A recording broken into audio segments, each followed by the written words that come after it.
अब आते हैं आज के विषय पे। देखिए साहब, जो कुछ हो रहा है ये विश्व में एक नए युग का सूत्रपात है। मैं याद दिलाना चाहता हूं, after the fall of USSR in 1991 एक बहुत बड़े अमेरिकन थिंकर थे जो जापानीज ओरिजिन के हैं। उनका नाम था फ्रांसिस फुकुयामा, जिन्होंने किताब लिखी end of the history and the last man. उन्होंने मान लिया अब सब कुछ खत्म। उसमें जानते क्या वर्ड था? West has proven it is the best, so it is best for the rest to follow the waste.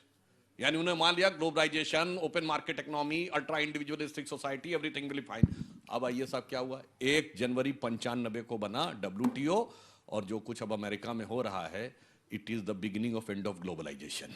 अब कह रहे अपना अपना देश देख लो। और 2017 में यूरोपियन पार्लियामेंट ने अपनी एक रिपोर्ट पब्लिश की जिसका शीर्षक था ग्लोबल ट्रेंड फॉर 2035। उसने कहा 2035 तक ये वर्ल्ड एक मल्टीपोलर वर्ल्ड के रूप में आकर स्थापित होने जा रहा है। तो ये ट्रांजिशन हम अपनी आंखों के सामने देख रहे हैं। भारत और रूस के बीच में जो समझौते हुए हैं भिन्न भिन्न क्षेत्रों में, 2-3 फील्ड्स ऐसी हैं। ऊर्जा के क्षेत्र में रूस के पास बहुत कुछ है भारत को देने के लिए। स्पेस टेक्नोलॉजी में बहुत कुछ है, और हमारे दो रक्षा विशेषज्ञ हैं।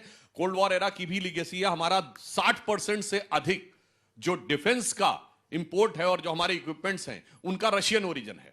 तो रशिया के पास स्किल है, उसके पास डिफेंस ग्रेड का मटेरियल है, उसके पास टेक्नोलॉजी है, मगर अगर देखा जाए मैन पावर हमारे पास है।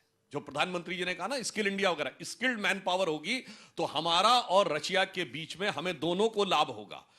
जो हम कहते हैं क्लीन एनर्जी के फील्ड में, न्यूक्लियर एनर्जी के फील्ड में, उसमें हमें जबरदस्त लाभ हो सकता है।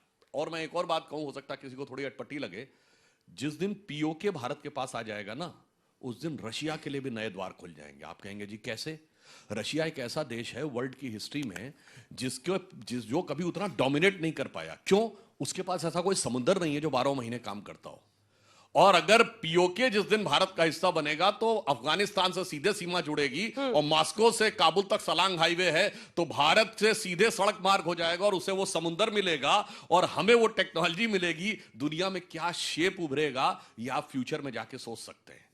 और इसीलिए आज प्रधानमंत्री मोदी जी के साथ जिन समझौतों के ऊपर बात हुई है, और मैं ये भी कहना चाहता हूं ईमानदारी से, कांग्रेस के जमाने से भी, उस जमाने में भी हमारे रशिया से बहुत अच्छे संबंध रहे और रशिया ने उस समय हमको बहुत सपोर्ट किया।